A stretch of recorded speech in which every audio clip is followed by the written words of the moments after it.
Okay.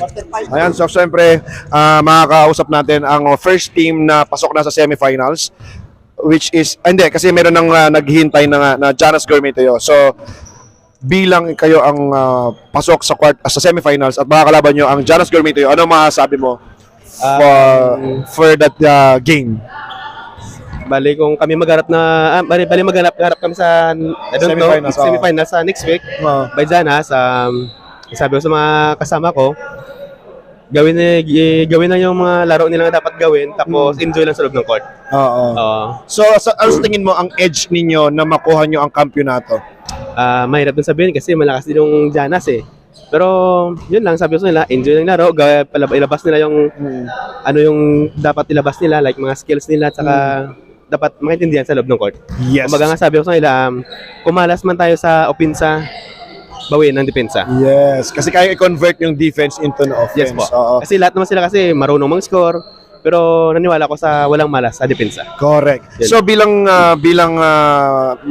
semifinals na nga, ano yung in-expect mo sa mga players mo? Mabubuo ba or napaghandaan nyo na ba ang semis?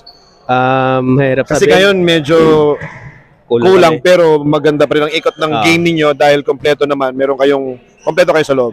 Sa tingin mo, meron kayong Ngayon complete list of players hindi next? ko lang masabi nga kung next week baka siguro kasi usually kasi iba to ay may mga pasok bukas, so napilitan na talaga na makapaglaro dahil nga suporta, pero I don't know sa next week kasi nga sabi na daw baka panggabi na sila ma-assign, so yun lang. Doon natin masabi. Kung hindi mo sila papaglaro, okay lang, basta sabi ko lang, enjoy lang talaga yung paglaro. Yes. Alright. So, yan. So, congratulations once again sa Team Spinks at kayong pumasok sa semifinals. And yan, kung mayroon kang gustong shout out, pasalamatan, i-promote. Of course, tayo mo na rin na i-promote yung PLBL coming season. Shout out sa mga lahat na kasali sa PLBL this season 1. Meron kami po this coming season to 58.9 po plus dalawang import na rated po.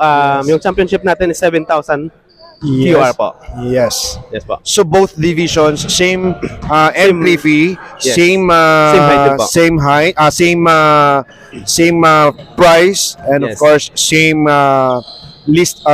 May mga ano tawag dyan, list of rated players na. So i-follow nyo lamang yung FB page ng PLBL po. PLBL. And what is the number to contact po para Search nyo po yung page namin po, may number naman po. So, yun na lang. Yun na lang. Alright, so congratulations once again sa Team Spinks. Of course, ang chairman or commissioner ng PLBL no other than Ryan Hatsuela. Congratulations once again. Thank you po, sir. Congrats. See you tomorrow. Kasi tomorrow.